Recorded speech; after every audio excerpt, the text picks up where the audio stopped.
The International Association for Near-Death Studies presents NDE Radio, a weekly exploration of near-death experiences and similar encounters with the other side. Now, here's your host, Lee Witting. Welcome to NDE Radio. I'm your host, Lee Witting. Our guest today, Randy Kay, has an anointing for sharing the heart of God, having gone through a near-death experience when he met Jesus. The experience moved Randy from agnostic to his calling as a prophetic speaker, best-selling author, and one who has coached thousands. He has provided insight to audiences of all sizes with his passion for expressing the heart of God. Randy's NDE occurred when he clinically died from multiple pulmonary emboli and sepsis from MRSA. He encountered heaven and gained a profound understanding of God's love for each of his children. Randy believes that once you encounter the presence of God, you can be transformed into the person God wants you to be. Randy suffered much physical and psychological pain in his life, but believes God uses brokenness as a means for discovering joy. He discussed his own suffering, his doubts about God, and the love he received from Jesus in his first book, Dying to Meet Jesus, How Encountering Heaven Changed My Life. Randy offers this testimony to show readers how God uses suffering and brokenness to build an intimate and indestructible relationship with him, while breaking down barriers and ushering the reader into an authentic relationship with the author of love. Interestingly, it proved to be a bestseller to those readers who had contemplated suicide. Today, the story continues with this week's official launch of Randy Kay's second book, or really, I guess, second book on this topic, Revelations from Heaven, with vivid descriptions of what he saw and experienced in heaven. Revelations from Heaven contains details Randy kept secret for many years, in part over just concerns of privacy and in part over concerns for offending the beliefs of others. Well, here to tell you more about his NDE is Randy Kay. Randy, welcome to NDE Radio. Thank you. Great to be here, Lee. Oh, it's great to have you, and congratulations on the new book. Thank you. Randy, there's so much to discuss in your new book that for the sake of time, I hope you can begin with the moment your body clinically died and what you witnessed when your soul began its ascent. Yes. I had clinically died from blood clots, and then I had a bacterial-resistant strain that was coursing through my body, causing further clotting. So what happened was I found myself not feeling like I had died, but I could see my body on the hospital bed. I started rising. A light was pulling me up. I know that sounds cliche for a lot of your NDE witnessers, those who have gone through this. But I came to find out that light was the presence of God just pulling me toward him. And I saw in the distance, I saw these warring figures, and I couldn't figure that out. I just cried out the name of Jesus. And I felt I can never get through this without being emotional. This soft robe to my right, and I felt the whiskers of this person rubbing his face, or I was cheek to cheek with him. And I knew it was Jesus. And I caved. In awe and love, the first thought I had was, this is love. And then he pulled me up with wrapping his left arm around my left shoulder, and he pulled me up and he pulled me towards him, and I was face to face.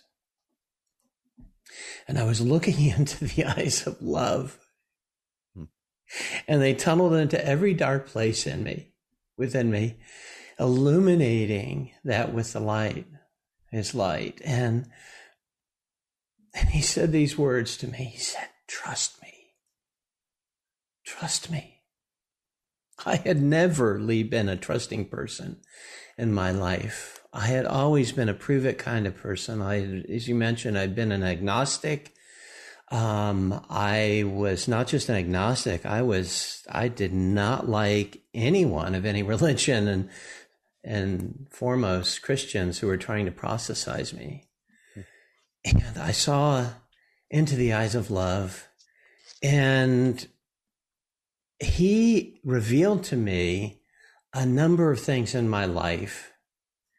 And even the things where I failed, they didn't convict me or condemn me. They just reflected the grace of Jesus in all things. And there was one story, Lee, that he revealed to me, and it was a boy in a hospital bed. I had been an orderly in my youth, and this boy, I was coming into his room to give him some food or his lunch, and he was emaciated. His eyes were hollowed out, and he said to me, he said, "Thank you," and he said, "I'm going to heaven." And I said, "Well, that's nice. I don't believe in heaven, but certainly if there's a heaven, I'm sure you're going there." And he said, "Well, I'm going to pray for you." And he said, "Someday you'll be there too." And that was the moment I was seeing it in heaven. I was seeing this vignette in heaven, being there with that boy at the time that he was speaking it to me. And I realized when he said he would pray for me, that I was there, the beneficiary of that prayer, seeing that. Yes. Wow. It was amazing. That was part of a sort of a life review, wasn't it? That was perhaps the high point of the life review. Yes, absolutely. And you know what's interesting, Lee, is that, and I just discovered this not too long ago, I can remember vividly every detail. It took me 14 years to share my near-death experience or afterlife experience since I clinically died for a little over 30 minutes. And I thought it was my experience. I thought this was for me. And what I realized is I could tell you the colors, what things look like, and I could tell you every facet and feature, except for the times where I had failed in life. And I couldn't remember any detail of those things. But I remembered the grace of Jesus. And so I prayed and I said, "Lord, please reveal to me why it is that that's the one part that I cannot remember." And I heard this voice, this silent voice speak to me saying, "Because I removed them as far as the east is from the west. They no longer exist." And I realized that everything reflected the love of Jesus. And that's not just a cliche. It is absolutely true. And I think there's so many people that are desperate for that love. And I wish I could convey it. I did want to ask you about that. I was planning to later on. The notion that God forgives or forgets. If God forgets, it's almost as if history is erased. Yes. Don't you think? Oh, yes, I believe that. That's what I witnessed, Lee, because I did not believe that prior to my experience. I really did not. I felt that there was some penance of some kind that we would need to go through and go through this entirety of these things again. But it wasn't judgment that I felt. It was really reflecting the grace of God.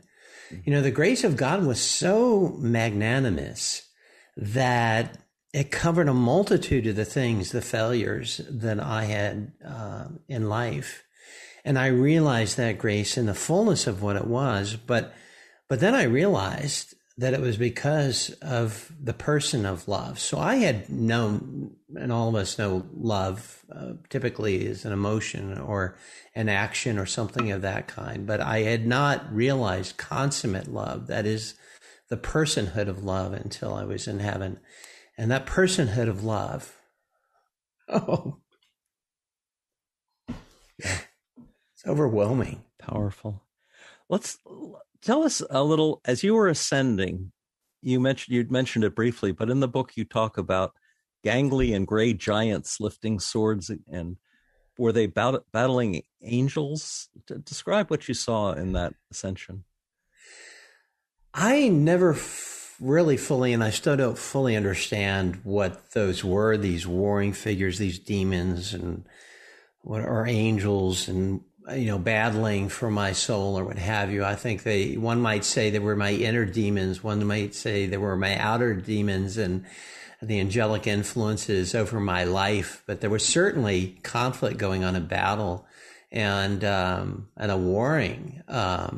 And so I knew internally, even as a believer and in Jesus, and even as an ordained minister, I had worked in the corporate world much of my life. I had led clinical teams in cardiovascular surgery.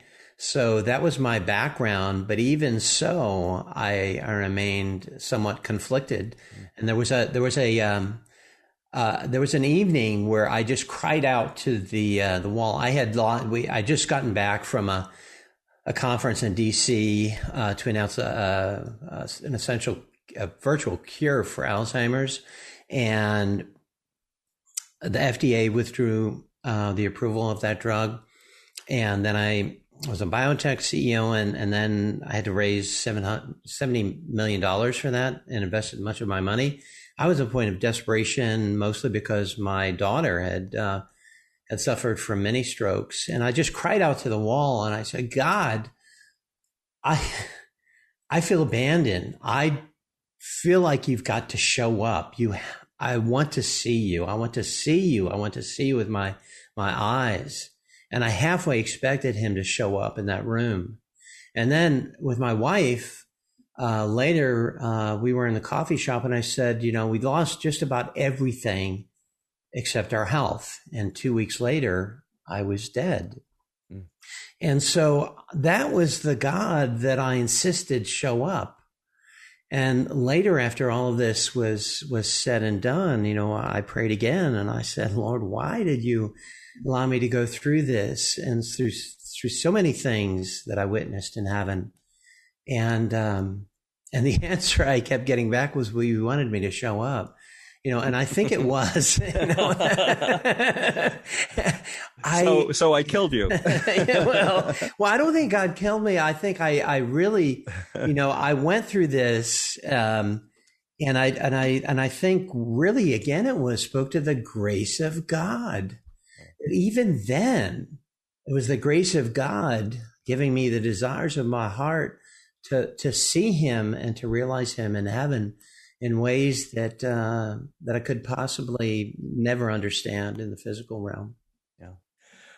And in contrasting the humanness of the appearance of Jesus, you talk about angels as being towering and translucent, and they sound very almost military. Just describe that, and then give us a description of how you remember Jesus. I saw different kinds of angels. So there were the kind of the warring type of angels that I just explained. But also when I was with Jesus, I saw these towering angels, and they were all gargantuan in size. But the angels I saw with Jesus were just glorious in nature. To me, their eyes looked like more like fire than they did, pupils that we would have. And their arms seemed more like brass than flesh. And they were glorious in appearance. And those are the ones while I was traveling with Jesus. And I realized how, that they were even more glorious in appearance than what Jesus appeared to be. And then the ones I saw in what I call the throne room, those were even reflecting the glory of God in a way that was magnificent to the extreme. But back to how Jesus appeared to me, he appeared to me as very plain and ordinary. The light of Jesus was showing glorious radiance. But when I looked at Jesus, and people have asked me what is, where the color of his eyes, I now call them the eyes, the color of the ocean. And you know how the light reflects on the ocean and it breaks through, and we can get a myriad of different colors of blues and greens and browns in his eyes. And his flesh, or not his flesh, excuse me, but his skin, if you will, was more of an olive colored. And by olive, I mean kind of an almond colored, not like my color skin. And his hair was brown and wavy and rather long. And but what it was, if I could explain what love looks like, that would be Jesus. Because when I saw him, all of these appearances, and I know many people want to know, what does he look like and what have you? Does he look like this painting or that picture or this whatever? And I just tell them, I saw love, consummate love. And I'd never seen that in any person, in any being, in all of my life, certainly. I think at some point in the new book, you also said that he still bears the marks of the crucifixion. Yes. And that was the part where, and the reason I wrote Revelations from Heaven was because people said, I only shared briefly the story in the first book, and they said, I want to hear more about heaven. And I realized that I had written a journal of these things and recorded them. And that's one thing that I realized with Jesus was, and remind me of the question again, Lee. Was about the marks of the crucifixion. The marks of the crucifixion, right. You reached out at the end to hug you before you left. Yes. You noticed that those marks were there. Yes. See, I can remember things, back then vividly. A month ago, you can ask me, to remember something and I can forget it, or like a minute ago. So it was, yeah, me too. So basically what it was is he had told me, that is, Jesus had told me that he was sending me back. And I implored him and I said, Lord, I want to stay here. I don't want to leave. Why? And he said, you have yet to fulfill your purpose. And, I felt like the kid who had woken up on Christmas morning and his parents told him he had to go back to bed. And that's how I felt with Jesus. And then, the purpose that he had revealed to me was, because I was a type A personality, is that moment by moment, he would reveal that purpose to me. And that's the reason he was returning me, and that I would have to listen to his voice, the voice of wisdom telling me what to do. And a butterfly had rested on my shoulder. And I was entranced by the butterfly because it was so beautiful looking. And I asked Jesus about that, and he said that represented wisdom, the voice of wisdom telling me what to do. And so now I look for those opportunities, wisdom speaking to me in the moment of my life and the time I'm in. So if I'm going to the grocery store and I see somebody looking downtrodden, giving them a smile, praying for them. Yes. If the most innocuous moments in my life now, I'm looking for intentional times where I can convey more of the love of Jesus to them. And that was not me, Lee, before this happened. Not me at all. I was not what I would call, and I don't call myself a good person now. I just mean I'm a tender person, tenderized by God through this experience, and tender toward the hearts of others. Yeah. And that's what is going to count, I think, in the long run. Yes. There's a quote from your book that I wanted you to elaborate on.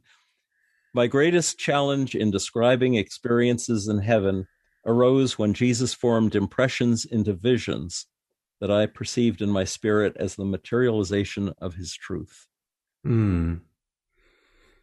And you're asking me to explain that. I know. That would be a conundrum. It sounds multidimensional for sure. Yes. But take a shot at it anyway. Yes. Well, for example, there was a time I saw a perfect hue, hue being of a perfect color, and it's like the refraction of color. It's like we look at the blue sky and it's actually a refraction of the actual color. And so the color was the refraction of that perfect hue, which was kind of the glory of God just shining through that perfect hue, illuminated everything around me. And what it did was really reflected the presence of God. And so the presence of God was imparted to everything in heaven and everyone in heaven. So, for example, here, I know many of us struggle with hearing God. What is God telling me? What is the reason I'm here, or why am I going through this? And so there was an impartation in heaven, which was altogether pervasive.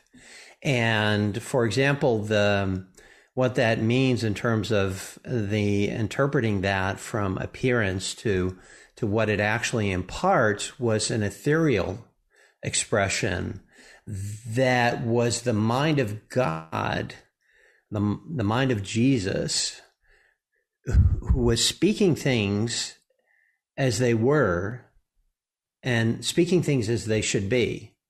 And so everything in heaven was intentional.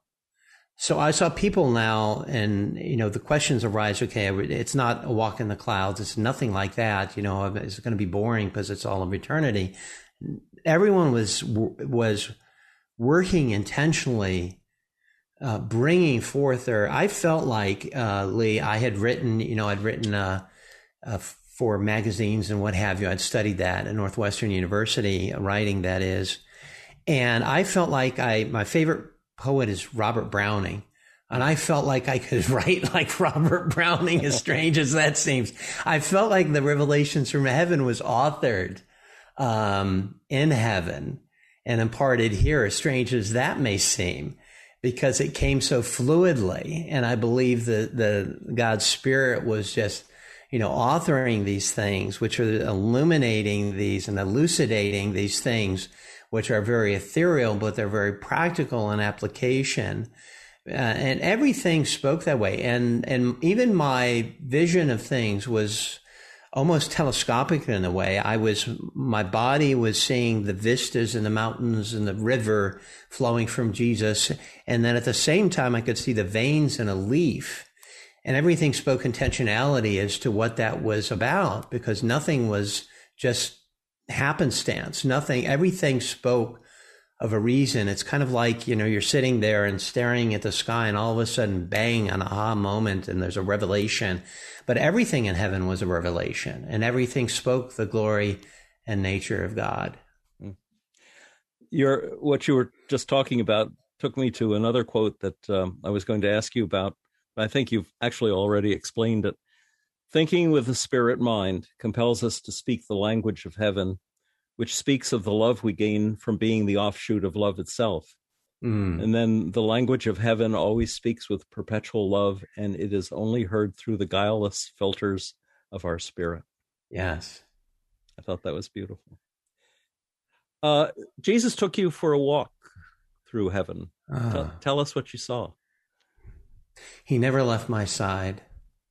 I saw many different things. I saw one instance, Lee, that was interesting to me. So he never left my side, and yet I saw in one of those appearances while we were journeying throughout heaven, I saw three people who were praying.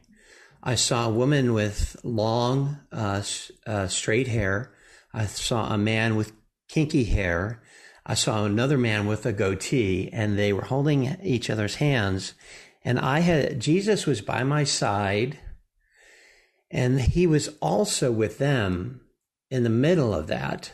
And I knew they were praying for somebody here here in this world. I knew that. And the amazing thing is that Jesus had never left my side, and yet he was with them at the same time. And so that was one of the things that I saw in heaven. And then I saw people who were traversing from place to place and through these constructs, the likes of which I have never seen architecturally in all of my life. They were stones and crystals and all kinds of beautifully orchestrated structures that people were going from place to place. And, I've been asked, do people just go in their home, like here, close the door and do whatever? And there was a communal sense in heaven. So they were a family, and they loved each other as family, and they loved each other with that God. As you read that, love was imbued and embedded in everyone and everything. And so, they were one. So nobody saw each other. We didn't see each other by any of the characteristics that we would ascribe typically within this world. I never recognized anyone by their physical feature or their spiritual features, I should say, or anything of that nature. Everything was in a communal sense as family. And I loved everybody. They loved each other. They loved me. I felt that love. And foremost, I knew that originated from the author of love himself, Jesus. Another description that you have in your book, I saw a river flowing from Jesus that stretched throughout heaven, and it started at the feet of Jesus. Wherever Jesus walked, like life sprouted forth, and the river of life, as described in Revelations 22:1, gave life to everything. Amazingly, everything in heaven thrived in abundance because of that flowing river. And this is, as he's walking along, is this something that is taking place while you're walking? There was a point at which, and it was, everything is difficult for me to describe just in the context of what it would be in this world, because it is not in this world. Some of it is otherworldly and some of it is very familiar. That was one of those otherworldly moments where I looked at the feet of Jesus and I saw this river that was flowing from him and flowing throughout all of heaven. And it was what many of us would term the river of life, and it was giving life to flowers that were blooming in all kinds of colors and exponential numbers of colors, and giving life where I saw life sprouting forth in trees, and nothing was dying and everything was thriving from this river. So it was in that context that I saw him with this river of life, but it was also burgeoning forth, giving life wherever it was. I think there are, like in the Bible, it speaks to at least 4 verses of the river of life, and the fruit that emanates from Jesus giving life and bearing out fruit and so forth. And so that's what I saw with these living waters. But there's another thing, Lee, that I think is very important from what I observed. So Jesus turned to me and he said, "Do you remember the time that you fell on, when you were a child, you fell on a wire fence? It was a strawberry patch, and you cut your hands on the wire, and you started bleeding, went to the emergency room for stitches." And I turned to him and I said, "Yes, Jesus, but not vividly like I remember it here in heaven." And I said to Jesus, "Jesus, did you feel my pain then when I was going through this as a child?" And he said something very interesting to me. Jesus said, in the world, I felt your pain or others' pain. Here, meaning in heaven, I feel other separation from me."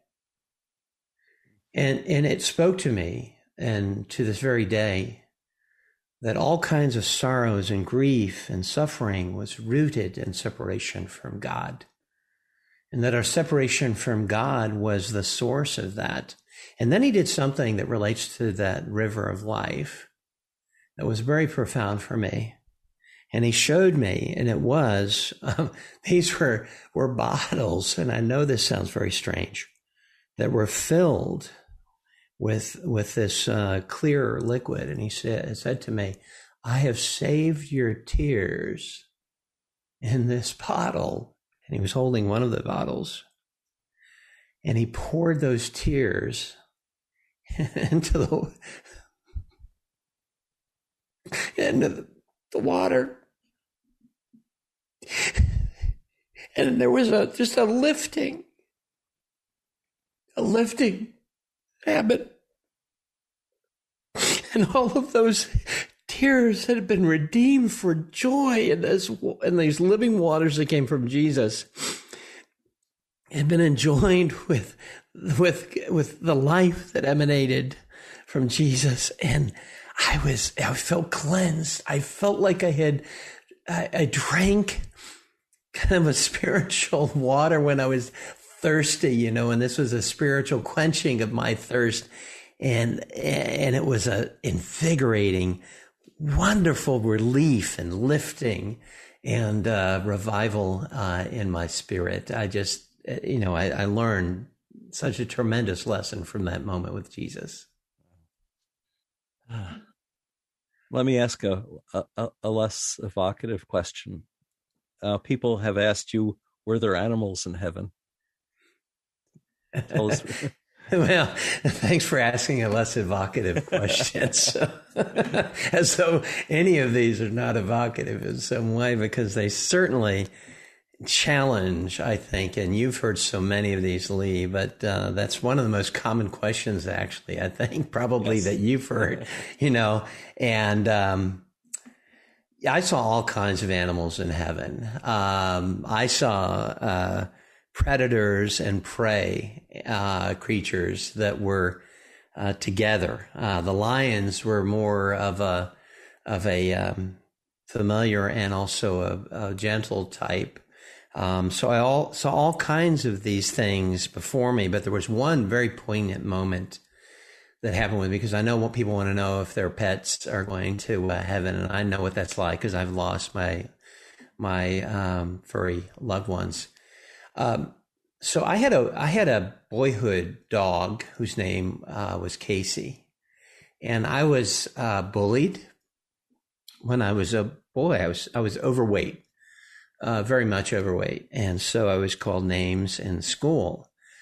So I withdrew into my shell, and I didn't want to talk to anybody, and I raced home as quickly as I could to get to Casey, my little terrier dog. He was kind of a mutt, but he was a little terrier.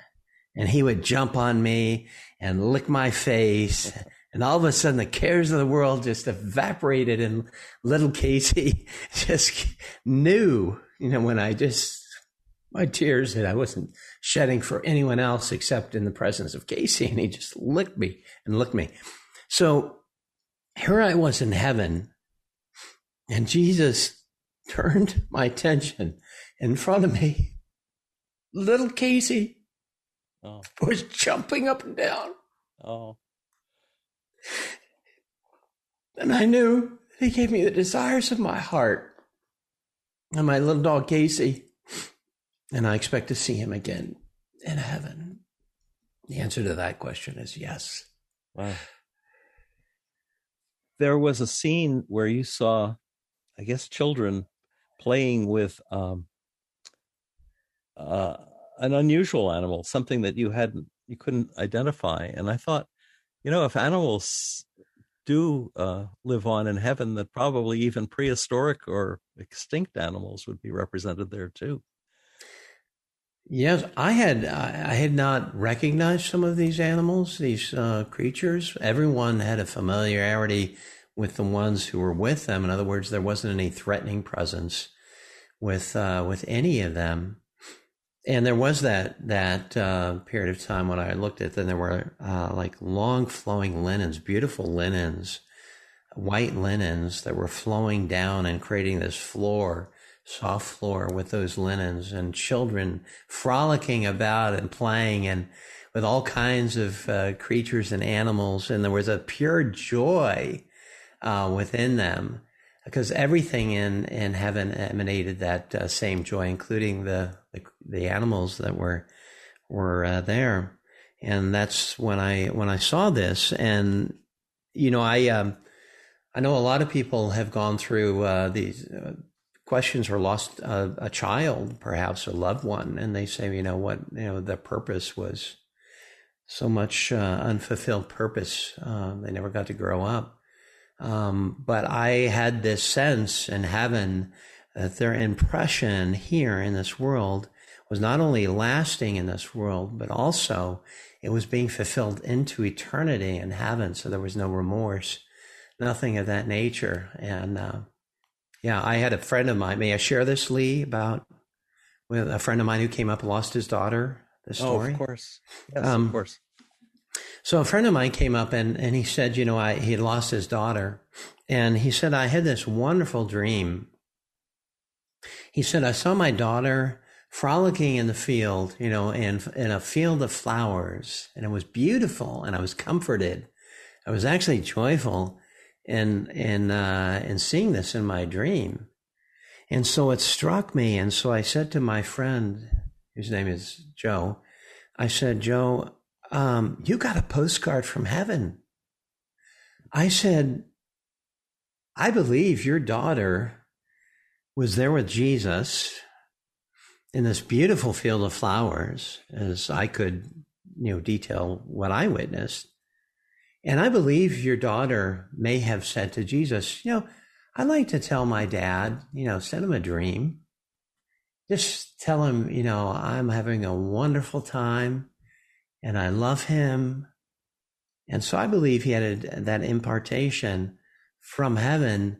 And I said, Joe, you received a postcard from heaven. So now I tell that to people, when they have these thoughts, these dreams, these memories that are comforting, not haunting, but comforting. And we know the memory is kind, but when they're really, they elicit that feeling of comfort that they received a postcard from heaven. When people say they've been visited by a deceased relative on earth, you say there's really only joy in heaven because it's all love. But if a spirit of a deceased person comes back to minister to a relative or a friend, do they feel, do they regain that sense of unhappiness and of the dual nature of living on earth for the moment that they're there? Yeah, I also write, Lee, about the separation of, that there's a walling off of that, what the cares of this world would bring to them in heaven. So that I remember there was an instance, for example, this is not in the book, but just kind of leads to your question. So it was an instance, my father had passed away. And I just asked God, I said, I want, and I know that your audience will probably accept this, some audiences may not. So I was, there was a movie theater years ago, and I was coming down, and I said, God, I just want to know he's with you right now. I just want that. And so I had this impression, more like a vision, of my father. And I didn't see that, the joy that I saw in heaven. I didn't see that part of him, which really bothered me. And so I asked the Lord about that. I said, God, I wanted comfort. And he said, in heaven, they are comforted with me. But when you ask that, the cares of the world came upon your father again. And in heaven, there are no cares of the world. That is the negative cares of the world. Right. The cares of the world are pleasant and comforting. And so from that moment, I no longer pray. So my prayer was, subsequent to that, was, Lord, open when people have died or passed on from this world. I said, Lord, just open my spiritual eyes to see them in heaven, not in this world, because I want to see them in heaven where everything is joyful, of glorious. Yes. Excellent qualifier. Yes, right. I want to see my loved one, but only in a place where their unqualified happiness abounds. Exactly.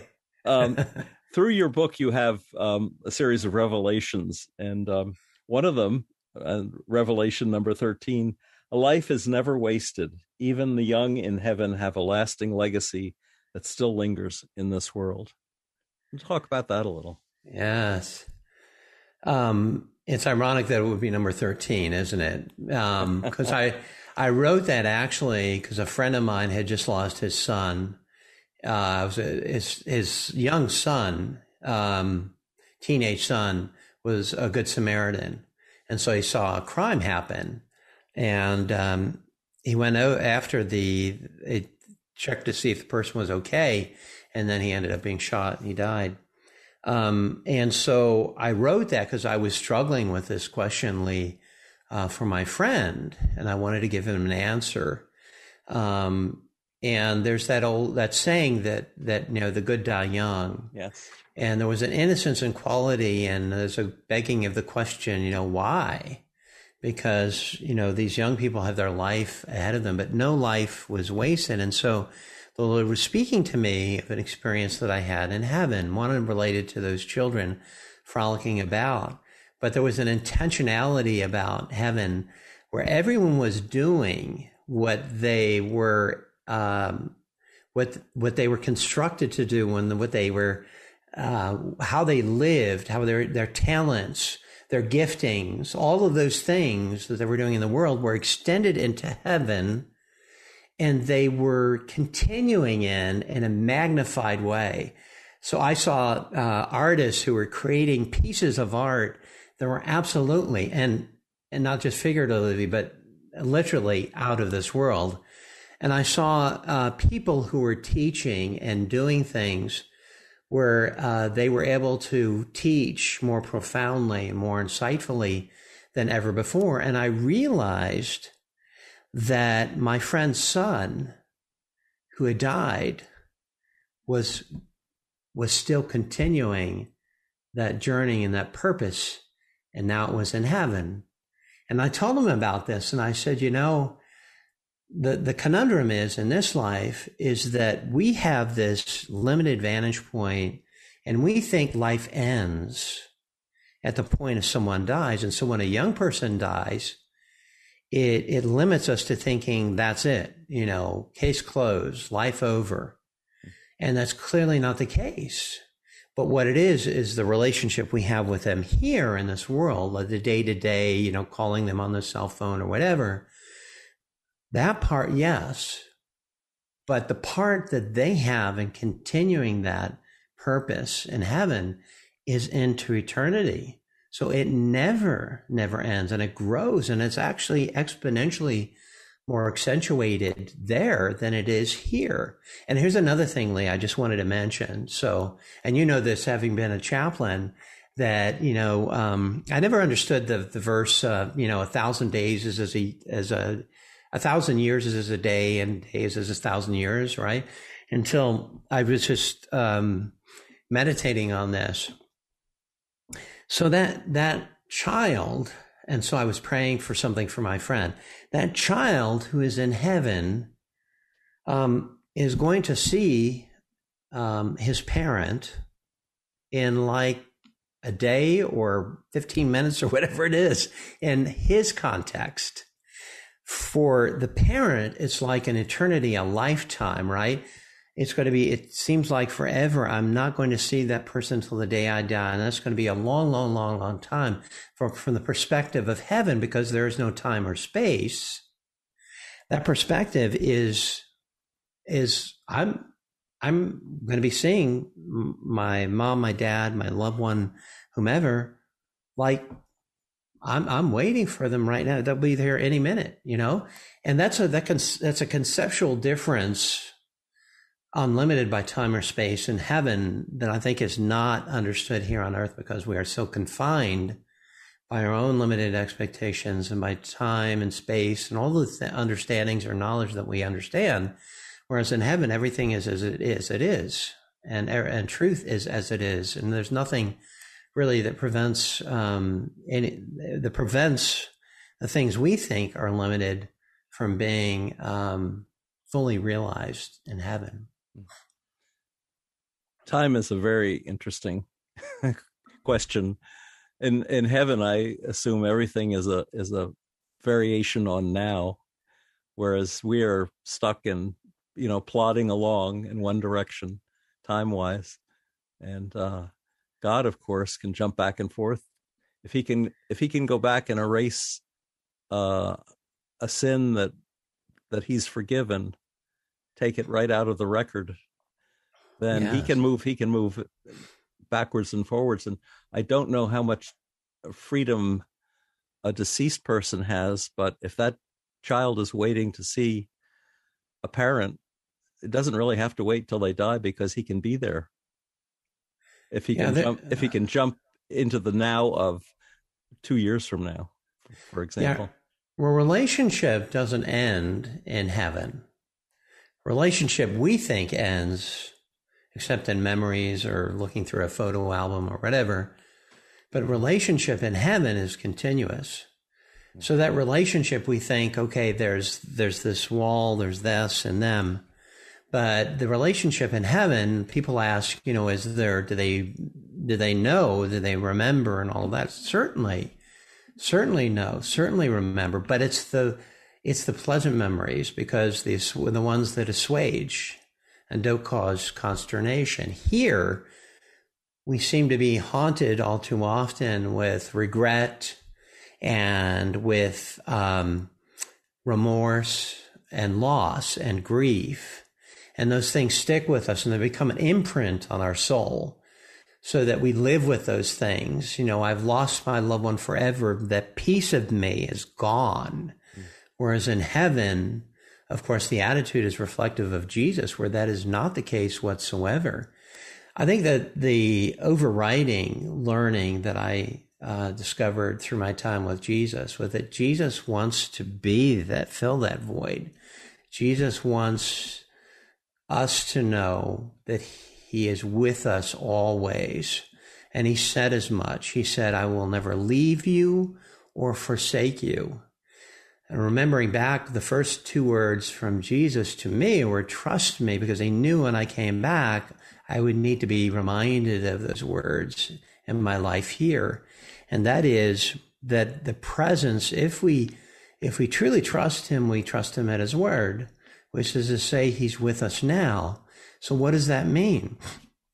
When we're going through the storm, he's there. Many of us have heard that Footprints in the Sand, read that, that poem yes, from the unknown author.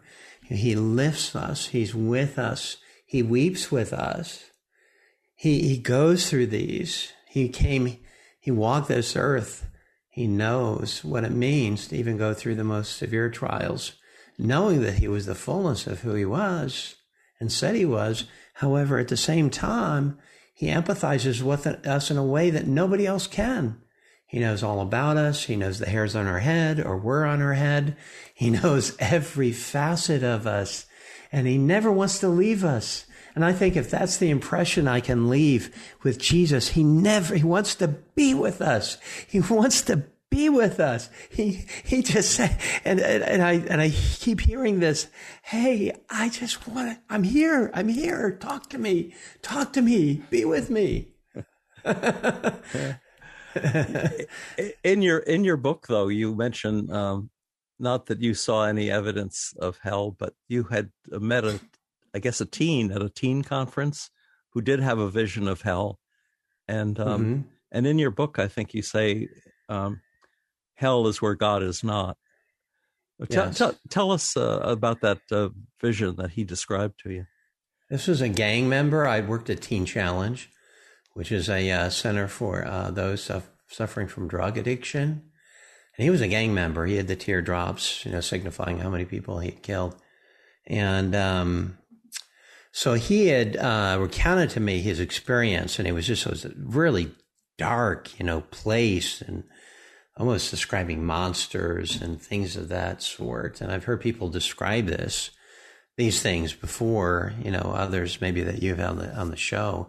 And so I was struggling with this. And I said to him, but you, meaning to him at that time, you're like an on fire. Believe, God is your all. And so I said, why did you, and I did, I asked him, about this, which, I expressed what he told me in the book. And I asked him, why do you think that you had this? He had suffered from a heart attack. He died, his heart stopped for a period of time. And he said, I'm back now, and it drives me because I know that being apart from God, which is hell, being apart from God, where there is no presence of God, and there was no presence of God in my life, when I was a gang member doing all of these different things, that was hell. And now he was on fire because he was telling people, what you need to do is draw closer, just closer to God, steep yourself instead of running away. Two directions we can go. One is in times of trial. One is, to mire ourselves in the grief and the sorrow, and to blame God. And the other one is to seek God, to pray and to meditate on him and to hear that truth that he speaks into our life and to read those comforting messages that Jesus spoke, in his own words, and to seek him out. And he is faithful to reveal himself to us if we only do that. And I think that's what happened in that situation. Hell is indeed the place apart from God's presence, and God doesn't want that. He said that I desire that none experience that. Do you suppose once someone has found themselves in that position, there is any way to reconcile themselves with God? Oh, absolutely. Absolutely. Oh my goodness. There is no one beyond the grasp of God. I think if you look at Mary Magdalene, to me, is like a classic example. You have to put it in the context of the time. So they're ready to stone her, which is, how they dealt with things like that time. Yes. And so Jesus is there. She's like the lowest of the low, right? And so what does Jesus do? And he turns and he says, he who has not sinned, cast the first stone. And it just disarmed the Pharisees at the time. They realized, have I ever thought a bad thought? Have I ever done a bad thing? Have I ever... And here you had Mary Magdalene, who was one of the closest people to Jesus subsequent to that. And he saved her life, but in more than one way, because he gave her value. The world had taken that value away. She probably had been abused and neglected and all of these things and scorned in life, as many are today. And Jesus took her, and even touching her was considered a sin, and he embraced her and he loved her, and she was the lowest of the lowest. There is nobody that is beyond the redemption by Jesus to be with him and to accept his grace in their life. There's nobody. And if you feel that way, I'm telling you right now that Jesus said, I might in heaven, you are loved more than you know. And he loves you. And all you need to do is just embrace him, because he's embracing you right now. It might be my Catholic upbringing, but you had a phrase in or a paragraph in your book about the blood of Christ. You say the blood of Christ connects our spirit to God. A mother's lifeblood to her infant is transported through an umbilical cord. The spiritual blood of Jesus Christ nourishes our spirit in like manner. Without that life-giving connection from Jesus, we would figuratively die in the womb. I thought that was very powerful. Yes. Yes, and we think of many times where Jesus used analogies in this world to ascribe, the branch and the vine. Jesus being the vine, we are the branch, being grafted into Jesus. And that being one, the blood of Jesus Christ, the righteous blood of Jesus. And, our physical mind tends to assimilate that with what we think of as blood, corpuscles, and so forth. But he was really ascribing these things in terms of the spiritual aspects. So there was a point, Lee, where I was in heaven. So I had felt the Holy Spirit, the God's Spirit, at the same time I was with Jesus. And it felt like the wind. And it felt not like the wind we would experience on a windy day, let's say, after a storm or during a storm. This one was very comforting, and it was a wind that really can't be ascribed, I think, to physical words or English lexicons or any worldly lexicons. What it was a comforting presence of the Lord was with me. And that was, I believe, the blood of Jesus, which was flowing through me, which was the presence of God, which is flowing through me, giving me life, perpetual life. And when I drank of those waters from the river of life, I felt refreshed. And as I mentioned earlier, I felt like I had just been relieved of a burden. And I felt that like it's being quenched by, after being parched by drinking water, only it was spiritual water. And that's the part that you asked me about, imparting words to impressions, and that's the part that's hard for me to explain. And I spent so much time just praying and asking for ways that I could write it, because for many years I didn't write it because I thought I could not write it in a book. And then I would have these inspirations about, okay, so it's like this or that. And I knew that this was the way it was, but I had never been able to articulate that or write it previously. We're almost out of time, but I'd love for you to describe the vision that actually comes out of Revelation, I guess, the scene that Jesus showed you of an oncoming storm. You say it lingered as a roar, causing all of creation to look above. What did you see? That was the most unique and awe-inspiring experience I had in heaven. There was a time, there was a thundering roar. It was comforting. Nothing was uncomfortable for me in heaven. So it was comfortable at the same time. It was very daunting. And it brought me to a degree of seriousness. It brought me to a degree where I was of a moment of gravitas that I had not experienced prior to this, where it was steeped deep in my soul, what was going on.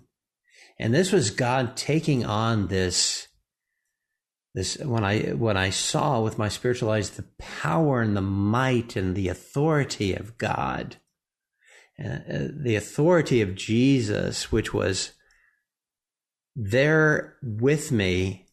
But I saw this going on and I thought, what is this, Lord? Why am I having this impression? And it was the power of God that was being released, or just almost like a expectancy, to break through. And I saw God pouring forth new creation and creation for lives that have been lost, let's say, and creation in them and newness of life and newness of purpose and newness of everything. And this birthing of things that were in the newness of things that I was perceiving with my spiritual eyes, and even in this world, there are no words in any of the world's lexicons to explain what that experience was. But I tried to author it as best I can. That is. Oh, I thought you did very well. In part, you wrote, "The light engulfed my Lord so that only one figure appeared in one stream, glorious and brilliant, as a conflagration to things below and calm to everything in heaven and to those bathed in the shimmering light of Elohim, the Almighty." This is why I like to write more than I do speak, Lee. There's so much that could be said, but there's an esprit de corps that we have here in speaking live. But yes, I'm sitting in the room right now where I authored that. and I felt like I was in a sacred place.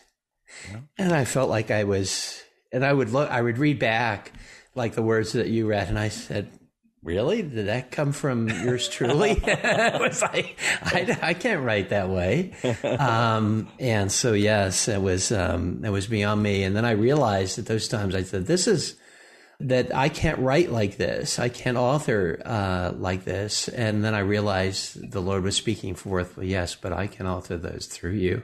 Yeah. And so every one of us can author those things through Jesus. Sure. Well, how else was the Bible written? Except that God was writing through his authors. Exactly, the inspiration. Randy, sadly, we are all out of time for today. I want to thank you so much, but give you the chance first to tell our listeners how they can find out more about you and your books and the mission that you're on. Yes.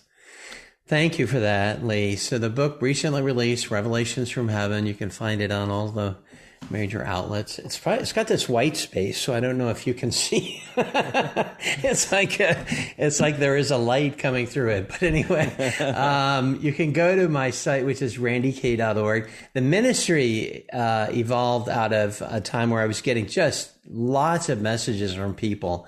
And so I thought I was starting to be consumed with this. People that think, you write a book to make money. I mean, I laugh at that because I made a lot of money in the corporate world, in the secular world, as you know, Lee. You don't make money in ministry. No. You just give. And so Randy K Ministries was formed through that.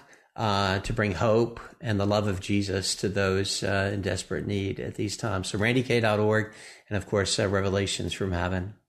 Yeah. Thank you so much. Thanks, Randy.